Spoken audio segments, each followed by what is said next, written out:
Clearly LeBron doesn't fit the Charles Barkley mold. No. Like in terms of like the prototypical star player who carries and those kind of things. Like that's what this is about. Charles is basically saying, like, this deserves scrutiny. So and Charles is saying, like, this is not okay. But I'm telling you, Bruce, this goes back to the Heat days where it became normalized. Yeah, absolutely. See, it's so funny, and people talk about, and I've said this multiple times. Oh, KD, he went to a team that he lost to after coming back 1-3. No doubt. He shouldn't have done that. That was terrible. But I keep saying he doesn't do that if LeBron doesn't make it okay with his decision. Is it the same thing? No, it's not the same thing. So I'm not saying that.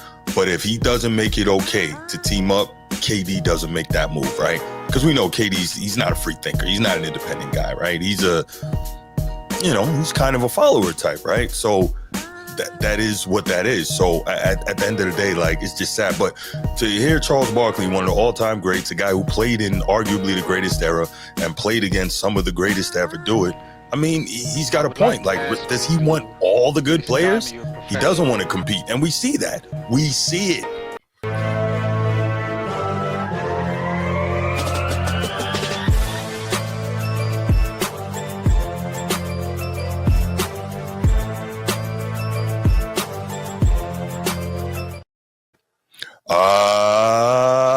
Yeah. Welcome back to another episode of Format Podcast Live. Supposed to be Sunday morning edition, but your boy overslept, to keep it a buck. Right. We out here late. Yeah. What's going on, everybody? What's going on? Good to see you. So just a quick explanation. So obviously last night we get on and we're doing what's supposed to be a quick instant reaction to the Buckeyes and Longhorns game. And it went all off the rails. We got into a protracted hip hop discussion, which was great, by the way. That was a lot of fun. Things happen here on the Format Podcast sometimes, but that's where we ended up. And then after we got off of that, finished watching the LSU game. Then I go work out and I end up getting to sleep like almost 2:00 in the morning. So I overslept, which is nobody's fault but my own. I should have set an alarm, so I apologize. Wake up this morning and Baltimore Bruce hits me like, "Is there a show today?" And I'm like, "No." All right. I'm like, "No." And he's like, "What? Sunday?" I was like, "Oh, man." I was like, "Okay, we got to get a show." So here we are. Apologies for the off time that we're not used to. Ed Frank, what's going on, brother? And what's up, Mr. Realist? How you doing? Yes, you are here early. Be Ready Sports Podcast. Good to see you. All right, Sneed, what's going on, my man? How you doing? I'm excellent, man. Good to be here. Even though we are sort of late, it's all good. Yeah. We still got a quality show for you guys. We got good topics, and we're gonna cook. Yes, we are gonna cook. So, before we get to that, we're gonna do the spiel. Then we're gonna shout out the channel members. Then we're gonna get rocking and rolling. All right, you know what time it is.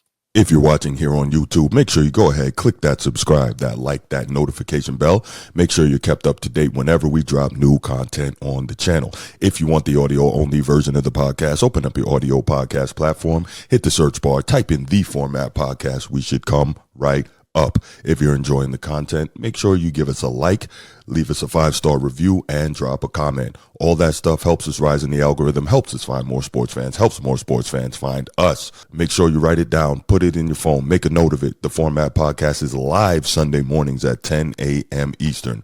And finally, if you're really and truly enjoying the content we're delivering you, make sure you hit that join button. There's going to be exclusive content here just for you. All right, let's take it here.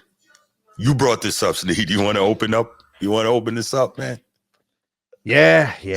All right, so Ty Lue is on the Club Shay Shay pod. Yeah. And good interview. Talked about a lot. Yeah, they talked about a lot.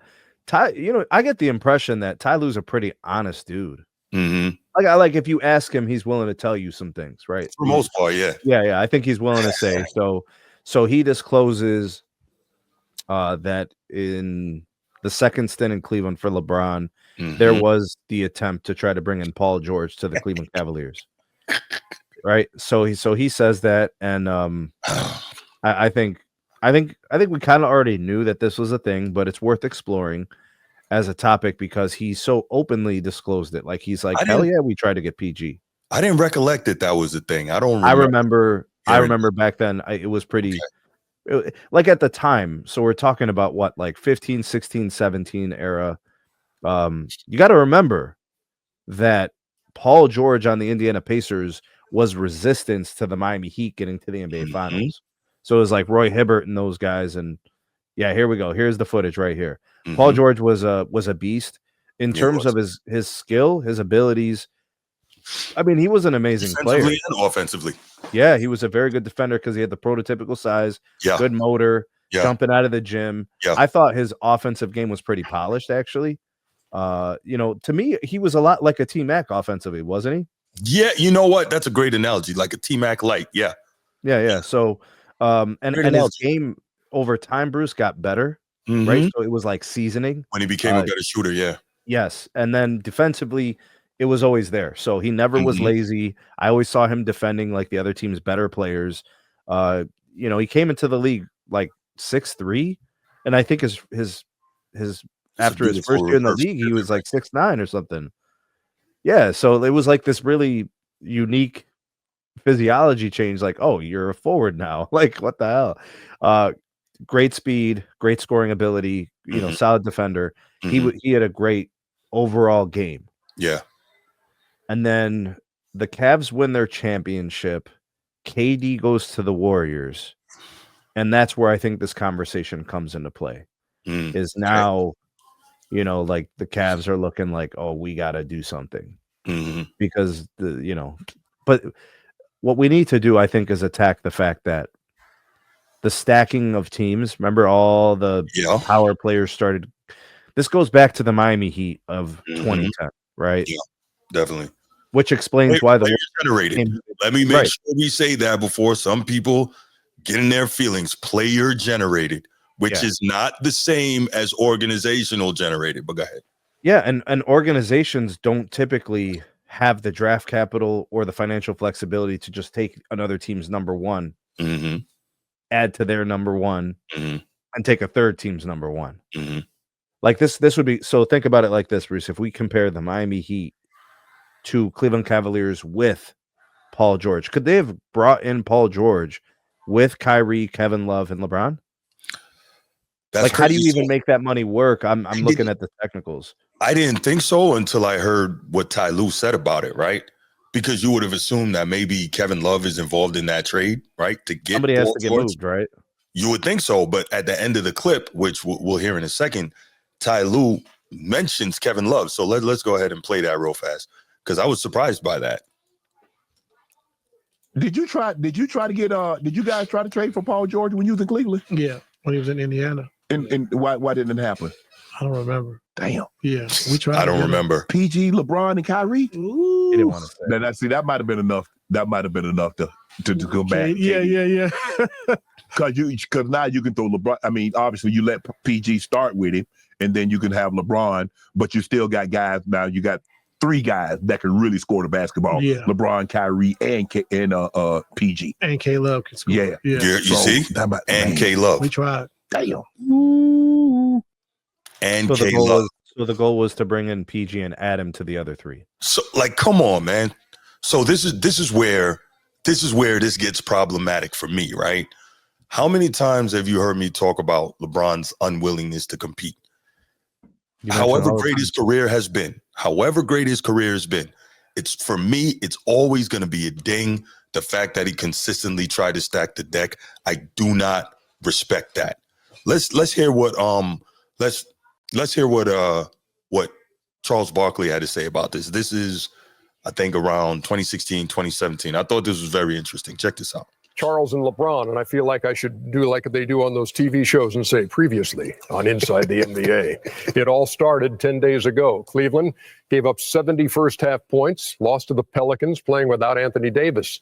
After the game, LeBron unloaded, saying he hoped the champion Cavaliers weren't satisfied as an organization, that the Cavs were not a better team than last year from a personnel standpoint. He said, when you don't have bodies, it's tough. We're top-heavy. It's me, Kyrie, and Kevin Love. We need a playmaker. I'm not singling anybody out, he said, but let's see if we can do something. Those comments from LeBron drew this response from Charles. LeBron James' comments were blank. Inappropriate, whiny, all the above. The Cleveland Cavaliers, they have given him everything he wanted. They have the highest payroll in NBA history.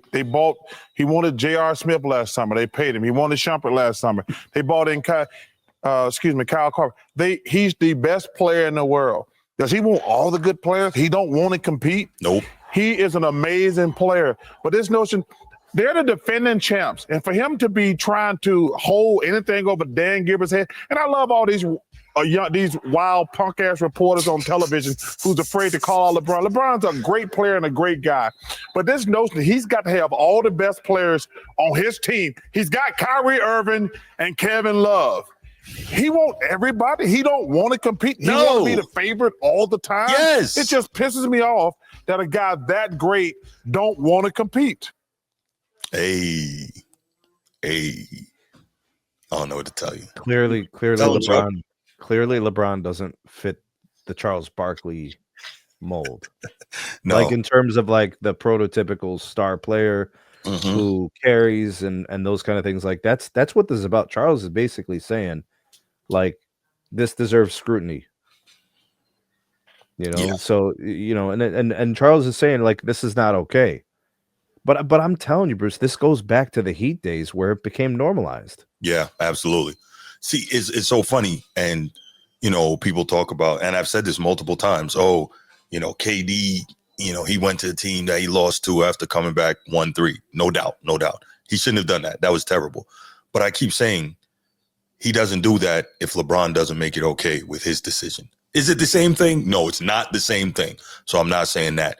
But if he doesn't make it okay to team up, KD doesn't make that move, right? Because we know he's not a free thinker. He's not an independent guy, right? He's he's kind of a follower type, right? So that is what that is. So at the end of the day, like, it's just sad. But to hear Charles Barkley, one of the all-time greats, a guy who played in arguably the greatest era and played against some of the greatest to ever do it, I mean, he's got a point. Like, does he want all the good players?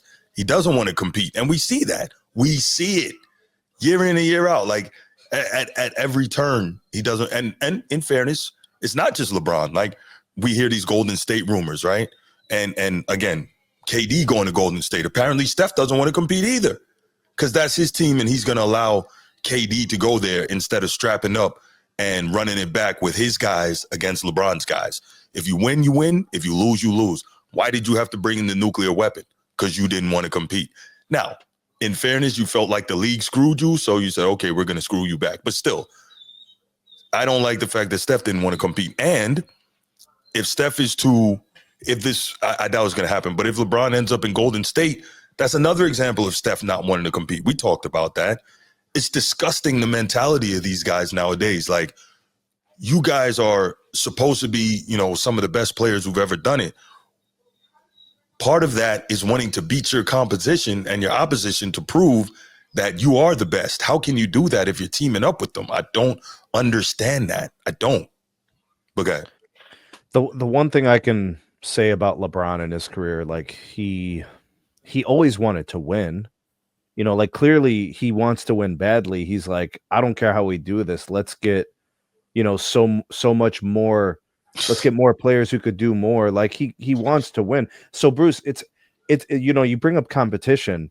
Mm-hmm. He wants to compete. He wants the edge is what he wants. You know what I'm saying? Like, if there was a game, let's call it a video game. Okay. And you're allowed to have 100 bullets. Okay. LeBron would love to have 110. He could put in a code and get an extra 10 bullets. Like, that's kind of how I'm viewing it. He wants to make sure when he gets to the finals, everything is there. You know what I'm saying? Chuck's obviously, he's looking at it like it's not fitting his mold of the competitor. Mm-hmm.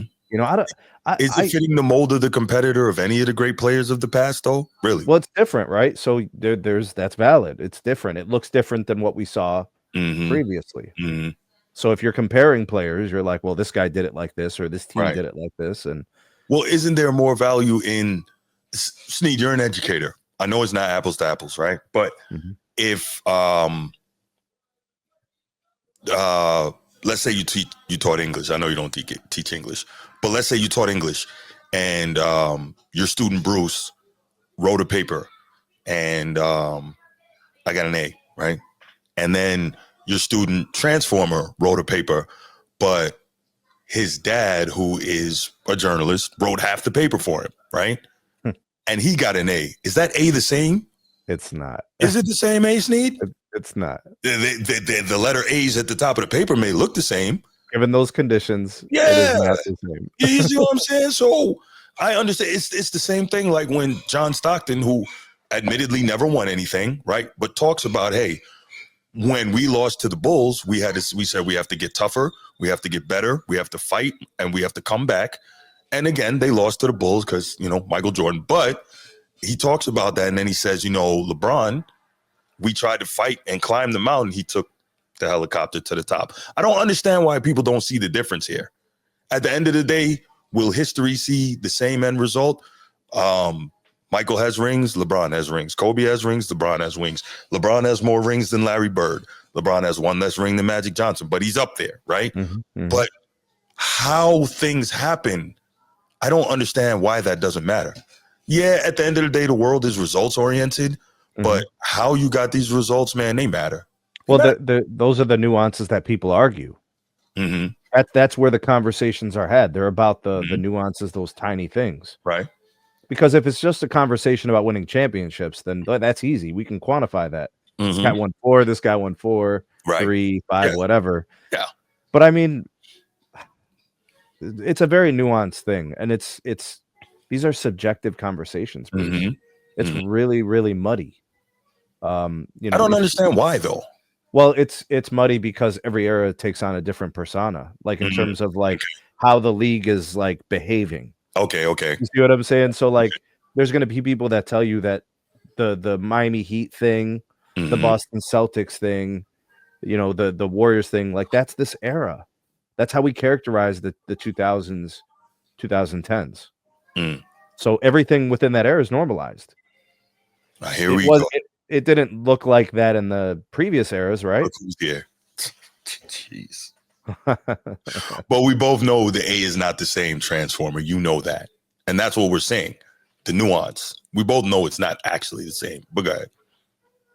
Yeah, I don't know. And like Charles Barkley is from a different era where I mean, you didn't have players constructing teams. Like, was there any of that happening? I don't think so. Not that I've never heard anybody speak on it. No. Okay, so I'm just double checking. Like, I don't know. Maybe sometimes people know things that I don't know. I don't know. But what we have heard are all-time greats from that era saying they had the opportunity to team up and they didn't because they wanted to compete and beat that person. We've heard that. This is what I'm trying to say, Bruce, is like I don't have a problem with LeBron wanting to win so badly. I'm okay with people wanting to win really. Like, that's a great trait. I want to win. Like, who signs up to lose? Like, I get it. You know what I mean? Right. I think the nuance here is that not everybody is with the methodology. No, I think it definitely matters. I definitely think it matters. So to Young Disciple, no, Kevin Love wasn't a superstar, right? But what was he averaging? 26 and 14 the year before he went to Cleveland? Like, he was a problem, right? Kevin Love. He was all NBA.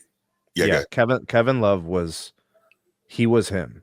He was he was literally like he was putting he had MVP votes. He did. He had MVP votes. He was all NBA. Yes. He was a multi-time all-star. Right. He was reaching his peak. Like he was a legit stretch big. Right. This was a guy who had games where he had 20 plus rebounds a game. Like that happened on multiple occasions. Yes. And then those same games he had 30 plus. So this is not a question about ability. Like, Kevin Love was one of the most productive players of his era. So this is funny. Young Disciple is trying to now kind of move the goalposts and say, well, Kevin Love wasn't a superstar, but it doesn't matter. Let's say he didn't have to be a superstar, but the fact is this: if he wasn't what he was, is LeBron trading away guys to bring him?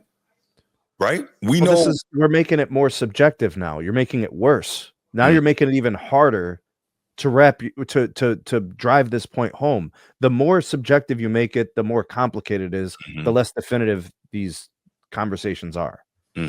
Like you cannot discredit and disrespect great players to fit narratives. These guys were standalone, the best players on their teams. MVP votes means what, Bruce? What did people think of him? That you were worthy of being the best player in the league that year. In a conference that had KG in his prime? Right. That's a great point. Wow. Yeah. In a conference that had Tim Duncan? Yep. So there were these bigs that created this. Everybody knows who they are and what they did. And now I got the next generation of guy in Kevin Love who's doing numbers like that. Really, Bruce? Really? Don't be dishonest, bro. Don't be dishonest, because he set up the trade to Minnesota for sending what's his name? Did number Kevin one. Love demand a trade? I never heard that. No, Bruce is just making stuff up. This is remember when LeBron was going back to Cleveland, he's the one that set up that trade for Andrew Wiggins to go to Minnesota to bring Kevin Love to Cleveland. Yeah. Oh boy. But anyway, yeah, the whole point is if LeBron didn't think Kyrie was special, he would have got him out of there too. We know that. Actually, I have a firm belief, Bruce. I really believe this. They say that LeBron, when Kyrie was traded, was like devastated. They said when they delivered the message to him that he was like dead silent for like an hour. Like he didn't speak to anybody, he didn't move. But because he didn't trade Kyrie. That's why he was devastated. He wanted to be the one to trade Kyrie and get certain packs. He knew what I guarantee you the only thing LeBron really thought about was what did we get for Kyrie? Okay, because I was about to say he was the one that had initiated the whole Kyrie getting traded thing. Yeah, so like if they would have returned, he was trying to get up out of there. If they would have returned better value than Kyrie, which doesn't happen in the NBA. When you trade stars, you don't get $1 back for $1. No, you don't. You get 50 cents on the dollar. Right, right. Let's say they got a huge haul that helped LeBron win like right away. I don't think he would have been upset. If they would have brought 2 all-star players back for Kyrie, he would have been cool. Right. Yeah, it's at the end of the day, I'm like, just to think that, okay, you're like, when is it enough for you? When is it enough for you being LeBron? Like, you always trying to, and then even beyond that, he and Rich Paul are out here when they're doing interviews trying to front and make people believe that they have nothing to do with these front office moves. I'm like, are we serious? Are we serious? So, Again, I don't have a problem with LeBron wanting to win badly. That's not a bad thing. That's a great thing. And be honest about it. Stop fronting. How about that? Just be honest about it then. I think we could all appreciate that. That's not going to happen. So, I mean, the team, it would be if somehow they were able to keep Kevin Love. I don't know how you do that. I have no idea. Kevin Love, Paul George, Kyrie Irving, LeBron James. One ball. Still, there's one ball in the sport. Right. So Kevin Love goes from 12 field goal attempts to 7? Yeah, I guess so. Yeah, because his scoring obviously went way down. Not way down, but considerably down. Well, his field goal attempts go down. Right. So now you're expected, right? He can't only time to get 20 shots a game. So I'm, as a Cleveland fan, I watched every game, every minute. I mean, I was all in on these teams.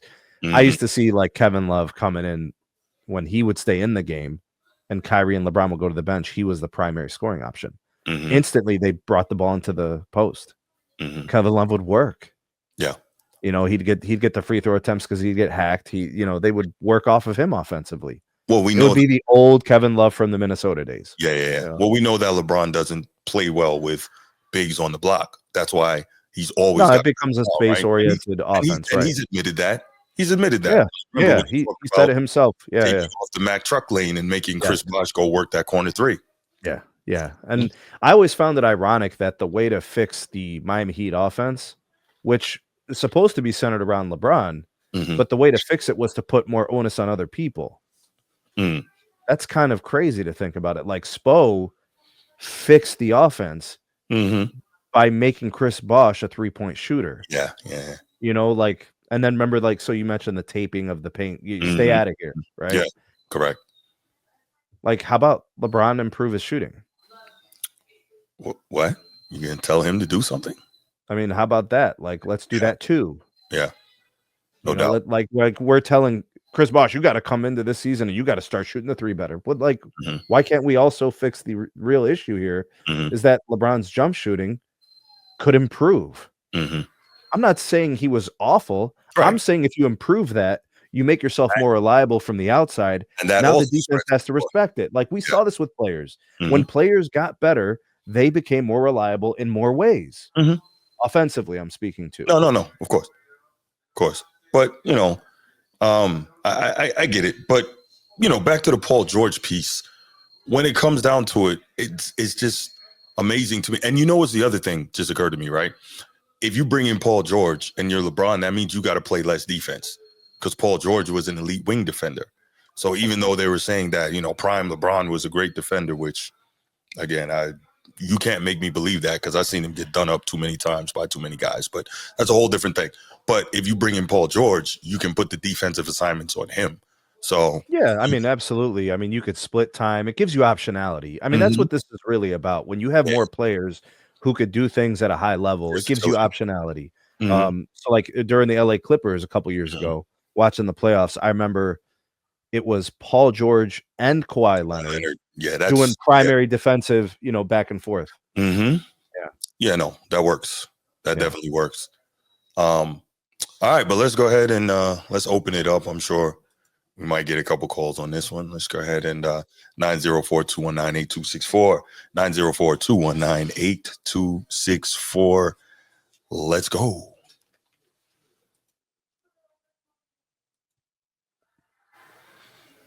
Yeah, I would say that LeBron's defense really leveled up.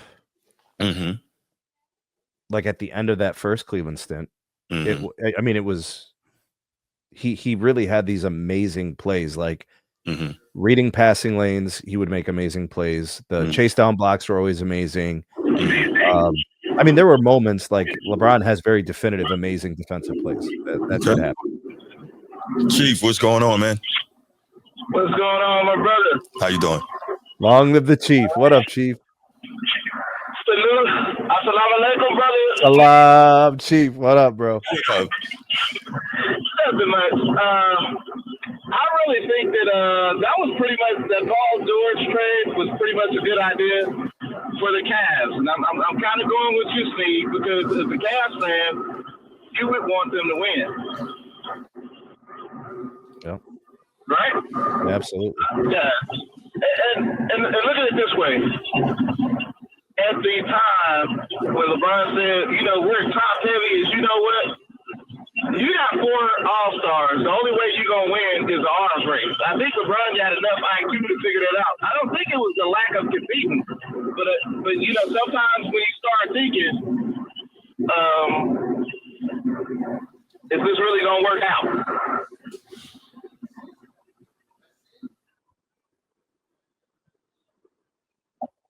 Yo, Bruce. I'm here. I was listening to you. Yeah, we're listening. Go ahead, Sid. Was that it?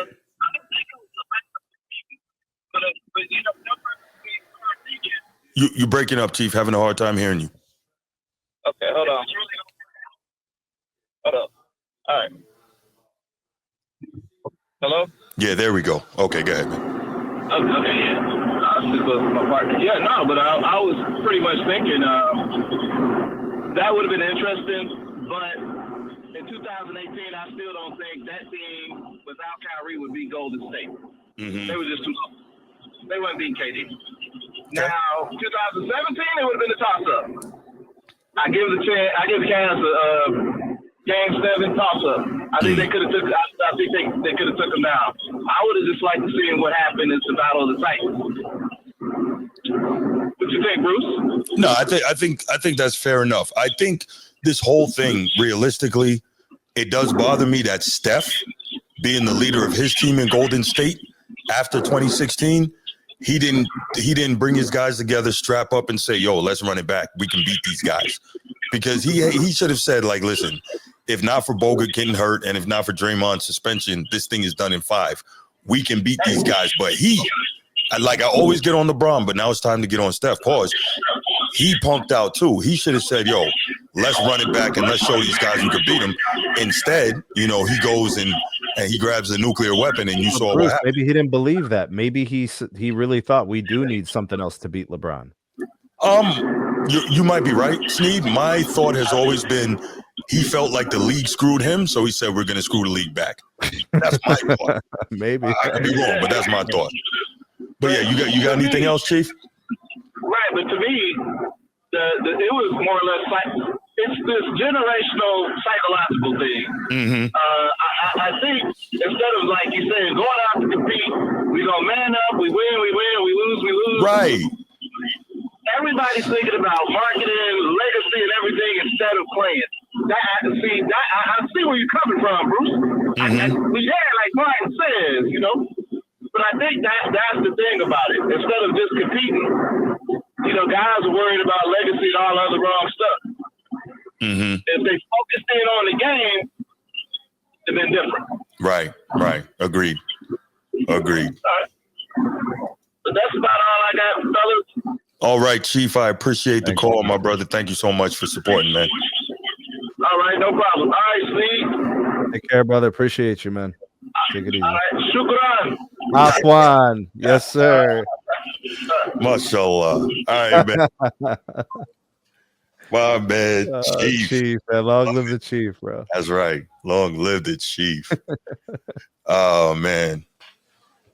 About time you criticize Curry because I never heard you. See, yo, real talk, Edward, you listen for what you want to listen for. Because there's a lot of stuff you say you never heard that I've said multiple times on this show. You listen for what you want to listen for, but that's Bruce, okay. Who can't be criticized, right? So like Steph, I can criticize Kobe. I can criticize LeBron. Right. I can criticize T-Mac. I can criticize Shaq. I can criticize D Wade. There's a lot of criticism that can go around season to season. They only hear if you criticize LeBron. They only hear that. Seriously.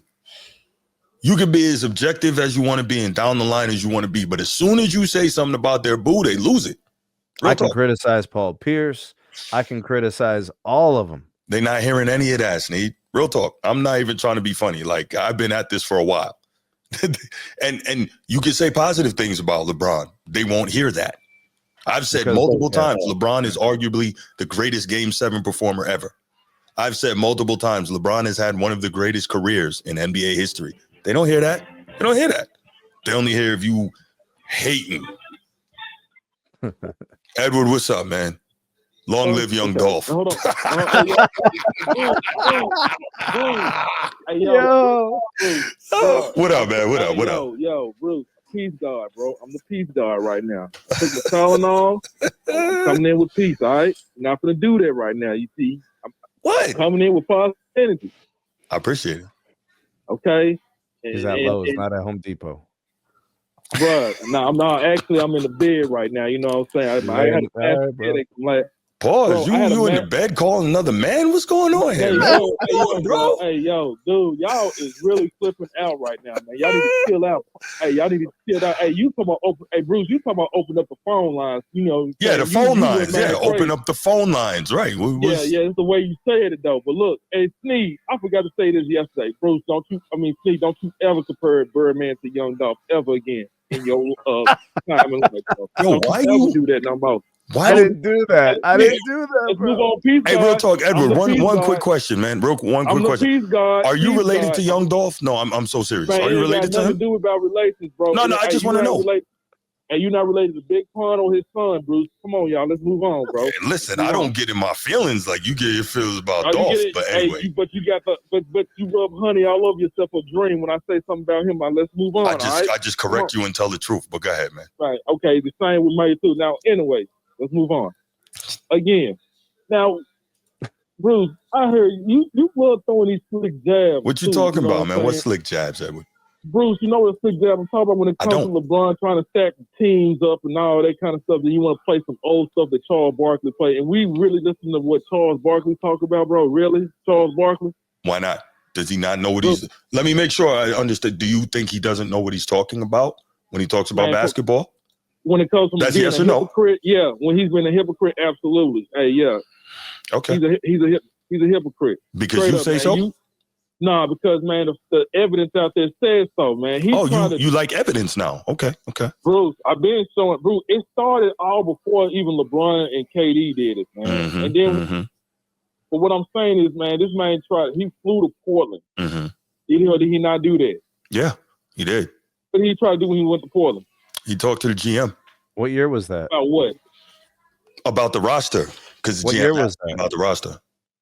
That was, I want to say, like 90 or 91. So this is pre-Phoenix. This is pre-Phoenix. This is, I think, after Portland lost in the finals to the Bulls.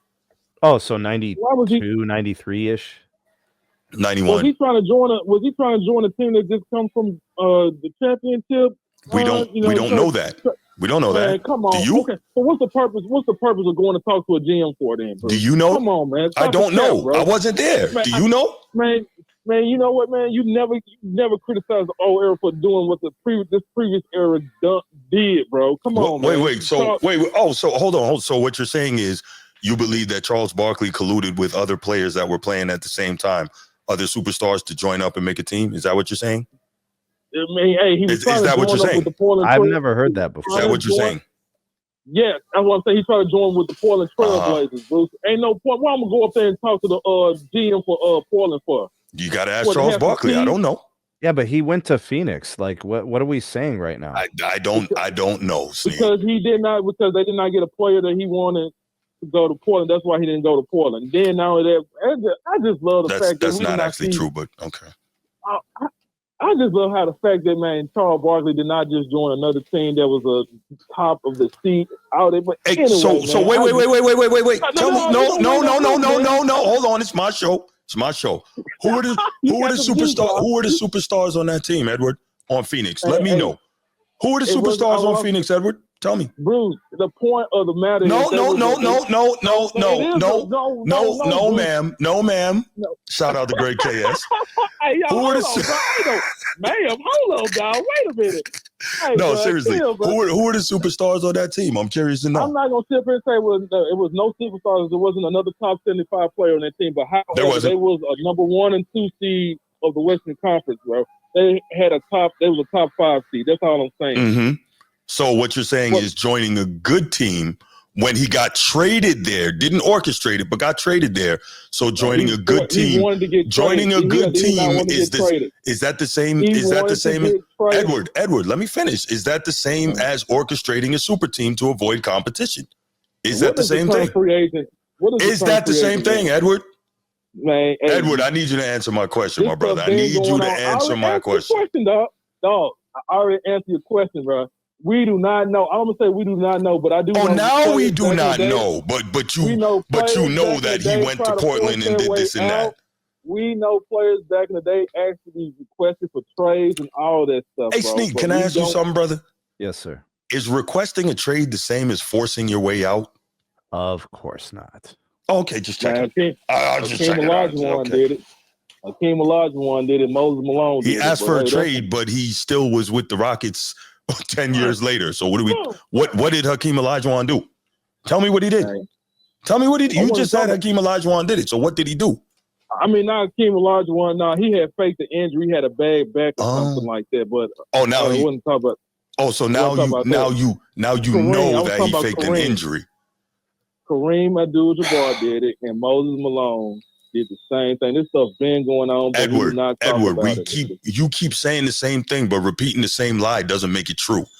Requesting a championship is not forcing your way out. It's not. It's not the same thing. It's not. And you have no evidence. You have no evidence to say that Dream faked an injury. So try that one again. I didn't say that, bro. That's what you just finished saying. Let's talk about. You said he faked the back injury, right? You just finished saying that, correct? You heard it, Bruce. You heard it too, Bruce. No. You just finished saying that, right? Let me repeat it. Let me rephrase that, sir. Okay, now you want to rephrase it. Yeah, let's hear that. Okay. There was reports out there he was trying to fake an injury to get traded. So Okay. All right. Go ahead, man. Go ahead. I'm gonna let you land this plane because you but think anyway, that repeating the same lie makes it true. I mean, how would it? What's going on? You have a problem with that also, Bruce? With what? That he's trying to get PG to come play over there with the Cavs and all that. Absolutely. We talked about this. You have an issue with that? Yes, I do. Hello? Yes. I said yes, I do have a problem with it. Oh, his call dropped. All right, Sneed. What do you think about what Edward had to say? I mean, I don't really follow his process that much. I don't really get it. I think he's always looking for a way to make everything about then and now. You know, that kind of seems to be his MO. He's always looking at it like we can't, view the eras accurately. It's like he acts like we're trying to protect the decades of the past, saying that they're perfect. Right. But really, this is just, at least from what I see based on your position, you're questioning the competitive nature of these kind of moves and of these kind of attempts. Right. Absolutely. I understand your position.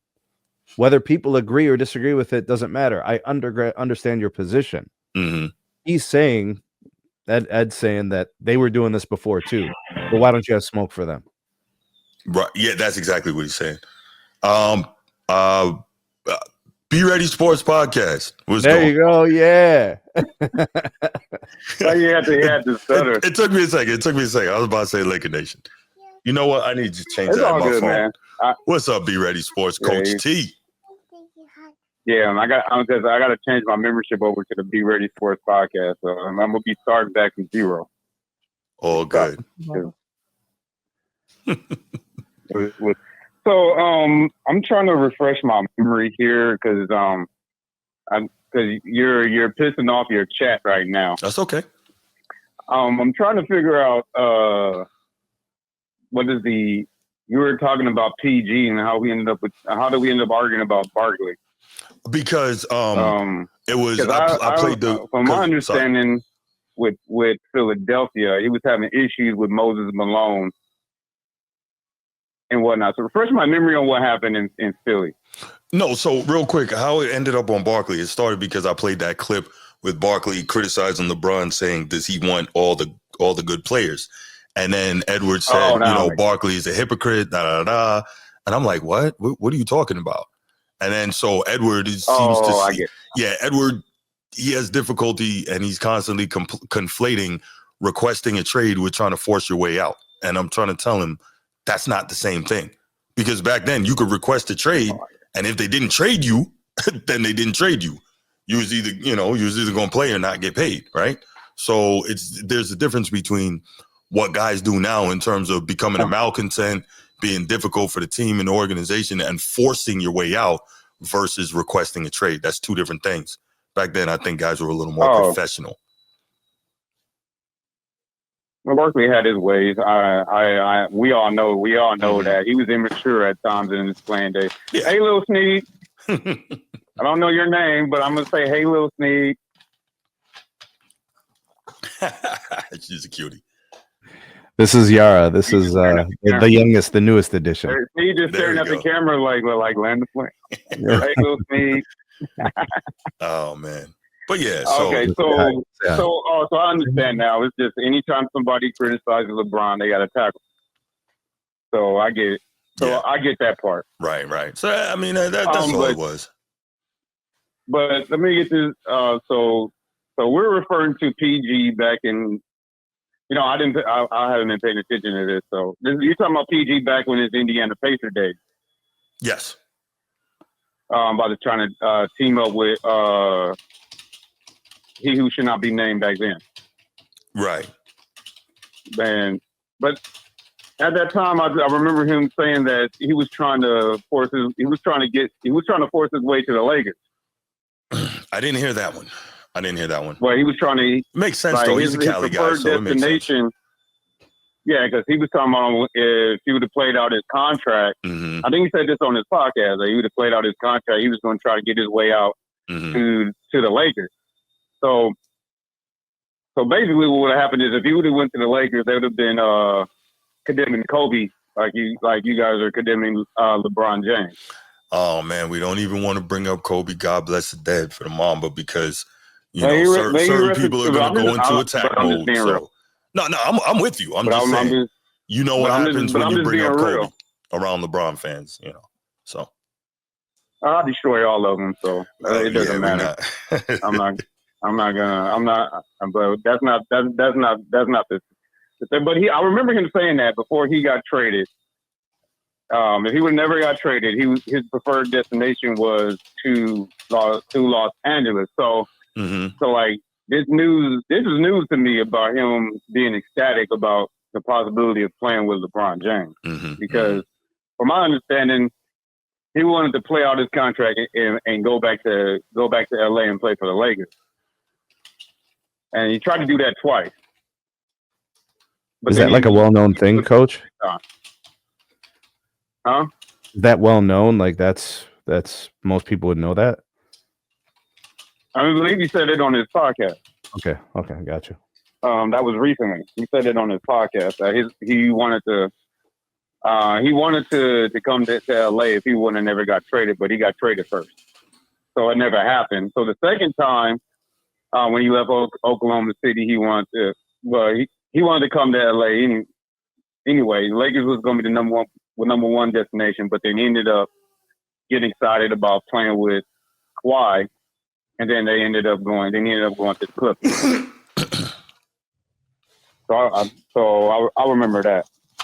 I think his best season was in OKC. Best season of his career. I think the first time he got traded, he was to OKC when he played with Westbrook. Yeah. But I got a question for you, Bruce. Yeah, what's up, man? Before I get off the phone, because I don't have too much to say about he who should not be named. I was arguing. Somebody was arguing with me about the stat pattern thing, and so I was like, okay, name somebody who you think who's a stat pattern over he who should not be named. James Harden. And they said he said James Harden and Russell Westbrook. Yeah, Westbrook. And I told him, I give you James Harden, but Westbrook play style, those triple doubles he averaging close to it is legitimate because he plays all over the place. So he plays electric. So I wouldn't say he was notoriously out there trying to stat pad. I just that's the way he plays. He's all over the place. And he just gets those stats. But we agreed to disagree. So that was the only thing I have to say about that. No doubt. Last thing, this whole Kyrie's not a superstar thing. I don't know where that's come from. The next generation love Kyrie. I know because of his political statement, he's been blackballed in the NBA, but that doesn't change the fact that multi-all-star. He should have more all-star appearances, but saying that he's not an all-star is disingenuous.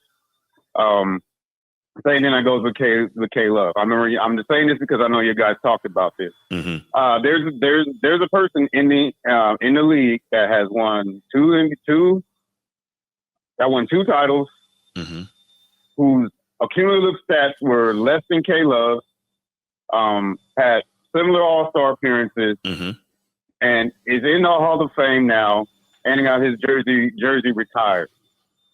And that was just as skilled as K Love, and K Love put up better numbers in his prime when he was a number one guy versus this other guy when he was a number one guy on his team before he was traded to a superstar.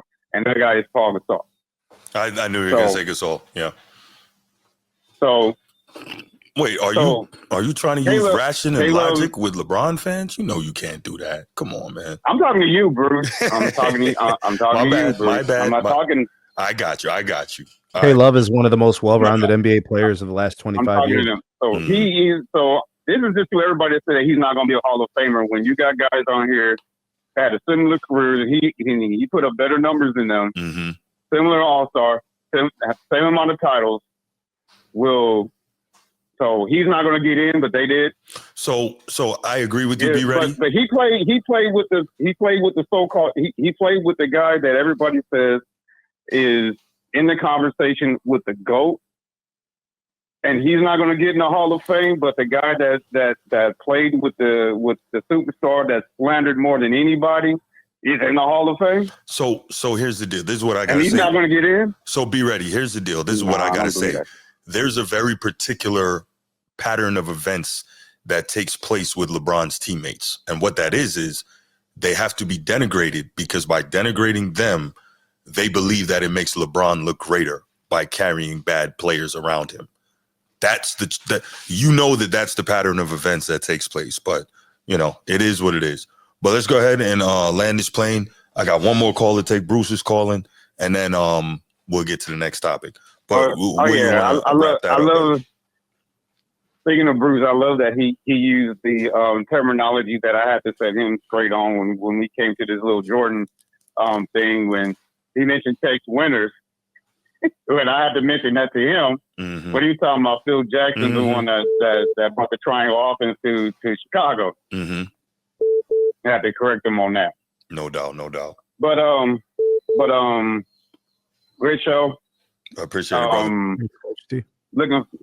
Looking forward to the last topic when you talk about these Giants quarterbacks, and I think Mr. Dart is going to turn heads this year. We'll see. I think he's going to be better than what we give credit for. But I'll wait till that topic. No doubt. Let me take this call, Coach T. I appreciate you, man. All right.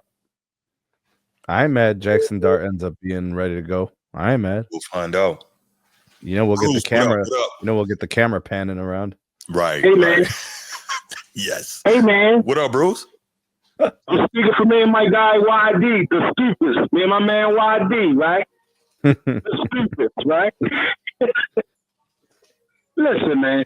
Why are we busting up? Even though, okay, I guess Ty Lue spilled the beans on Club Shay Shay. I mean, I'm getting sick of all these coaches and these damn athletes talking too goddamn much on these damn podcasts. Bruce, didn't I say, Bruce, that all I'm doing is sitting back and watching myself get proven right at every turn? All this, wait, so let me, Ty Lue's a hater too, right? He an old head hater, isn't he? No, he know. I like Ty. Ty Lue a solid dude. No. He got to be a hater, because when I say this stuff, I'm a hater. So he got to be a hater too, because he told the truth. So he's a hater, right? I want to make sure that we got this, or we on the same. I want to make sure we on the same channel with this. So he's a hater, right? Yeah, hater. Okay, just checking. All right, cool. Go ahead. Why are we busting LeBron balls for something that happened 9 years ago? Because it's the premise that if you go back, so much of this stuff with him is a farce. That's why. And it's all getting exposed. It's the same stuff I've been saying for years. Hey, listen, I don't see that. I get what Barkley said. Which, you want to be competitive. You don't want to have your team loaded from top to bottom to make it work. But hey, on the flip side, of my perspective, what is wrong with wanting to play with other guys? That's good to me. Look, man, you know how I feel about this. You clearly see it differently. It's all good. Bro, it's all good. It's more talent now than it was in the 90s. Can we agree to that? It's what? More talent. No, we cannot agree to that. No, it's a damn lie. No, we can't agree to that. No. Okay. Nope. So what's wrong with LeBron wanting to team up, man, with the guys, man? What's wrong? Look, man. If you are what you say you are, you don't need to stack the deck and avoid competition. Plain and simple. Bro, I don't know why that's so hard to understand. It's a lot to understand. It was broke. Why not fix it? When he was playing with Sasha Pavlovich, Ilgauskas, and all these guys, Do you know Ilgauskas was an all-star before LeBron came into the league?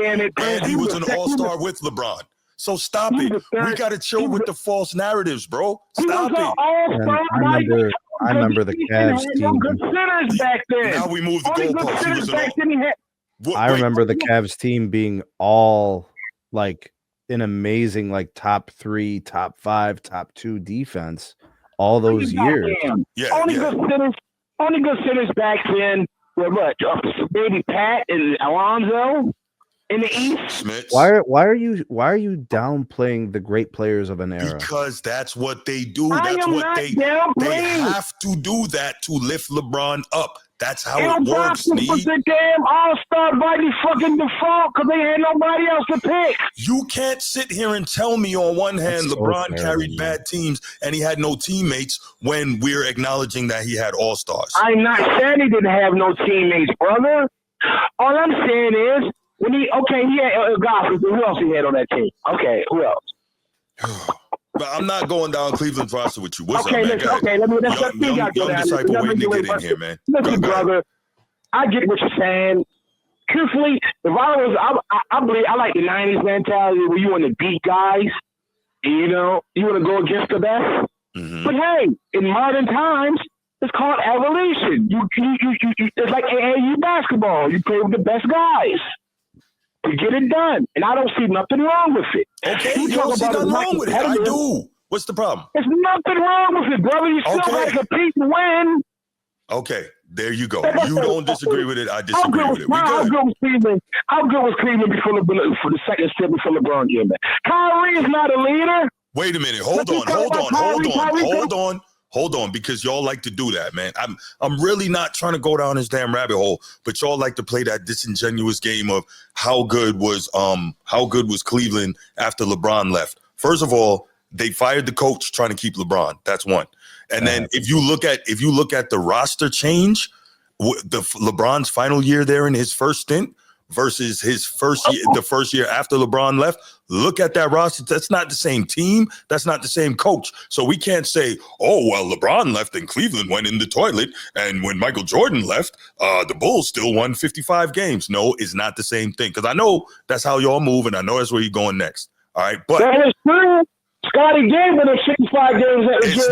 But that was the same team with the same coaching staff and the same system in place, minus Michael Jordan. With LeBron, there never is a system. There never is any roster continuity, and there's not coaching continuity. You know that. I know that. Stop being disingenuous, bro. Cut it out, man.